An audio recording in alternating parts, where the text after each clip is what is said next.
there are primary issues and primary identities and secondary issues and secondary identities. I don't believe that abortion truly energizes people. It's a secondary, it's a proxy for identity. I think everything comes down to identity, and people with shreds of traditional ties to identity, to a local city or a local state or a particular way of life, or to a religion, or to traditional ideas of family, are going to use things like abortions as proxy to try to maintain their way of life.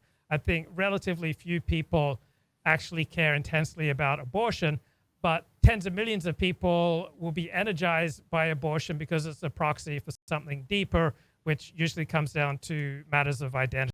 And now, Luke, before we do move on, because I suppose as hot button of an issue as abortion is, there's only so much one could say about it.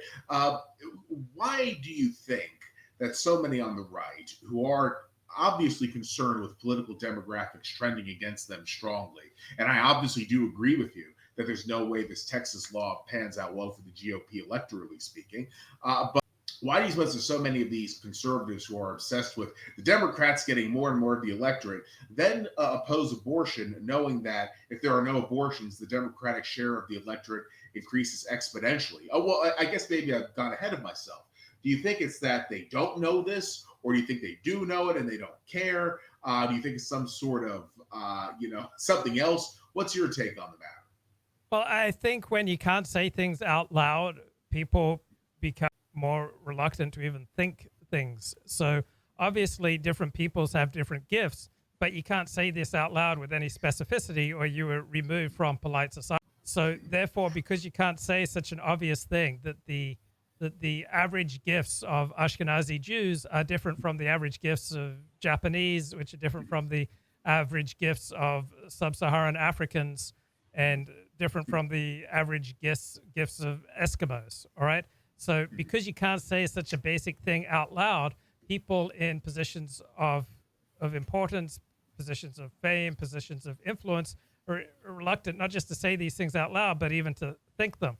So because you can't talk about the demographic repercussions of abortion out loud, what you just said, that this would be frowned upon, therefore I think many people refuse even to think about these things, because they know that if they think about, say, group differences or demographics, that they will be that much closer to saying something out loud. Like a lot of people think, oh, I'll just say it to my friends, but then somehow it spills out. So I think people are afraid to even think the truth, to even deal with the profound consequences of the demographic repercussions of abortion, as you just mentioned. People are so afraid of being associated with the word eugenic that they won't even think in ways that are eugenic or dysgenic. And so then they end up in some kind of bizarro land that is quite disconnected from reality. Indeed. And that's where a lot of conservatives are. I mean, they'd have to know deep down that anti abortion is not good for them, or they might have some inkling of it, but they just shoo it away and they instead focus on the moral side of this, or perhaps a short term political pragmatism. They think we'll be able to get more voters by pandering to them on this issue. But it's really a sad situation on the whole, because the left is not focused on its long term benefit, which would be anti abortion. It would be shoring up its own demographic power, I had no question. And then the right is not focused on its own long term benefit either. It's focused on, I think ridiculous things instead. Both sides here, there's a lot of blame to go around, and neither one is acting in its best interests. I think identity is, like everything else, is contingent and contextual and takes place within a wider culture. So you had Roe v. Wade. You had this from everything that I've read by legal experts. This was just a horrific ruling on a legal basis. There was no basis in law for Roe v. Wade. That has then repercussions. And so suddenly people who'd never cared or thought about abortion, they were triggered by Roe v. Wade and the horribleness of this ruling to suddenly take abortion seriously and to push back against Roe v. Wade. So all sorts of people, for example, who never thought strongly about Christianity are now suddenly coming around to embracing a muscular version of Christianity that they would never have done so if not for the overreach of the secular left. Here's an analogy. I visited England in 2005, And Yeah. within an hour or two of getting off the plane and going to a pub, I found myself speaking in an exaggerated Australian accent, and I didn't know why I was doing it. I didn't know why I was going, "Oi, mate!" Like, why was I carrying on in some exaggerated? But that context of being in England, it suddenly brought out what was usually latent in me. I don't normally go around like an Australian larrikin, but that context suddenly brought out the Australian in me. So the context, as America's context changes, all sorts of identities that are latent in people suddenly come out. People who never thought about being white are suddenly thinking about being white.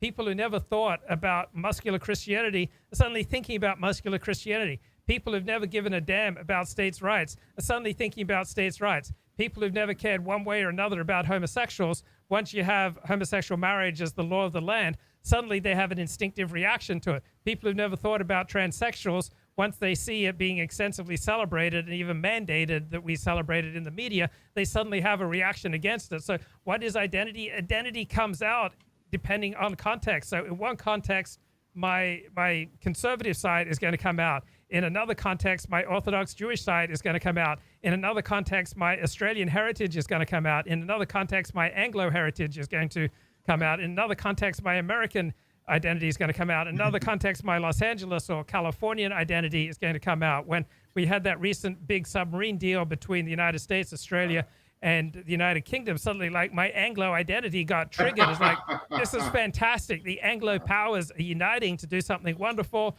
that's going to push back against growing Chinese influence. This is going to be good for Australia. This is going to be good for the United States. So it would be good for the whole Anglosphere.